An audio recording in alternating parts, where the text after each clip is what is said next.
Radhe Radhe everyone. आज की video में मैं आपको हरतालिका तीज की व्रत की पूजा सामग्री बताऊंगी। सुहागन महिलाएं अखंड सुहाग की प्राप्ति के लिए हरतालिका तीज का व्रत और पूजन करती हैं।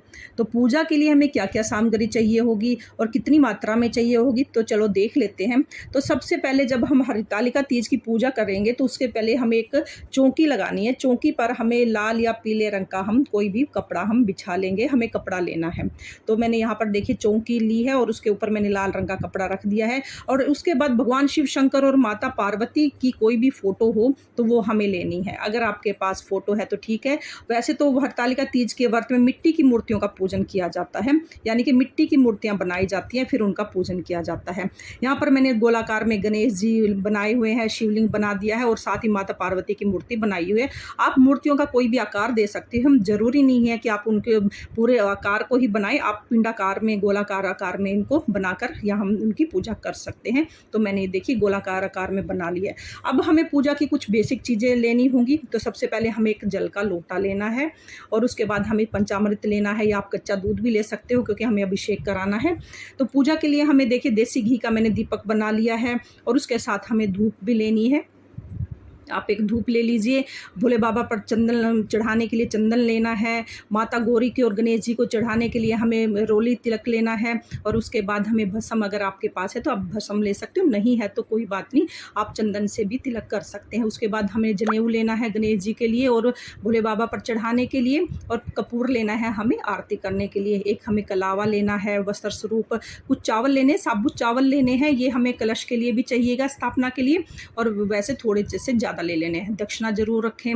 एक लोटा अब हमें कलश स्थापना करनी है तो उसमें अलग से कलश का हमें लोटा बनाना है। उसमें हमें रखने के लिए 5 चीज़ें लेंगे। एक का सिक्का लेंगे, सुपारी लेंगे, हमें एक फूल ले लेना है, थोड़ी सी हमें चावल ले लेने हैं, और अगर आपके पास हल्दी की गांठ है तो हल्दी गांठ ले लीजिए, नहीं तो आप पिसी हुई हल्दी की भी एक चुटकी ले सकते हैं। तो ये चीज़ें मैंने मिलाकर एक साइड में रख दी है। उसके बाद एक श्रीफल आप ज़रूर लें, और श्रीफल लेने के बाद अब इस पर हमें आम के पत्ते या आप अशोका के पत्ते रख सकते हैं। देखिए मुझे आम के पत्ते नहीं मिले थे तो मैंने अशोका के पत्ते यहाँ पर मैं ले आई हूँ। भीगे हुए चनों का बड़ा महत्व रहता है, तो भीगे हुए चने भोग प्रसाद में चढ़ाए जाते हैं। मिश्री का भोग लगा सकते हैं, और आप कोई मिठाई फल में जो भी आपके पास है वो रख सकते हैं। घर में हलवा बना के रख सकते हैं। 5 ऋतु फल आप ले सकते हैं, कोई 5 फल भी ले सकते हैं या अलग अलग से 5 ले सकते हैं। अब देखिए यहाँ पर फूल माला भी ले सकते हैं। जो भी फूल आपके पास है वो ले। भोले बाबा पर चढ़ाने के लिए जो भी उनके प्रिय चीज़ें हैं, जैसे बेलपत्र, भांग, आक, धतूरा, वो भी आप ले सकते हैं। अगर वो चीज़ें नहीं है तो केवल आप बेलपत्र चढ़ाकर भी आप इसकी पूजा कर सकते हैं।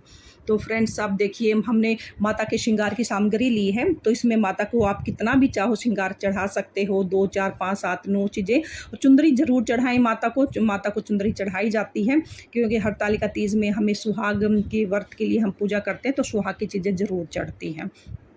तो आप जितनी भी आपको श्रद्धा हो आप माता पे श्रृंगार की चीज़ें ज़रूर चढ़ाएं, 2, 4 जो भी हैं। और देखिए बाना निकालने के लिए हम एक सूट या हम साड़ी ज़रूर लेते हैं। तो हमने जैसे बाना निकालना है तो आप कोई भी सूट या साड़ी, आप जो भी आपकी सास ननद पहनती है उस हिसाब से आप ले सकते हैं।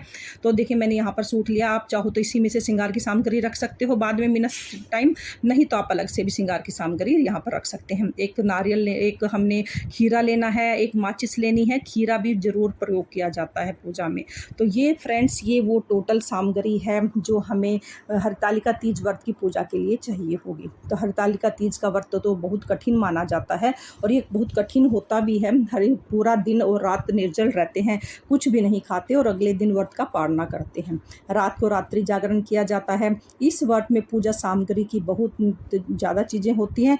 जो भी सामग्री मैंने दिखाई है उसकी व्यवस्था पहले दिन से ही कर लें। हरतालिका तीज में व्रत पूजा कैसे करनी है इसका वीडियो भी आपको चैनल पर मिल जाएगा। अगर आपको हरतालिका तीज की व्रत की पूजा सामग्री का छोटा सा वीडियो पसंद आया हो और आपके लिए थोड़ा बहुत भी यूज़फुल हो तो प्लीज़ वीडियो को लाइक कर देना और चैनल को सब्सक्राइब कर देना। हम महिलाएं अपने तीज त्यौहार कैसे मनाते हैं ये देखने के लिए मेरे चैनल पर बने रहें। आप सबको हरतालिका तीज की ढेरों शुभकामनाएं। फिर मिलते हैं किसी और वीडियो के साथ, तब तक के लिए श्री कृष्णा, राधे राधे।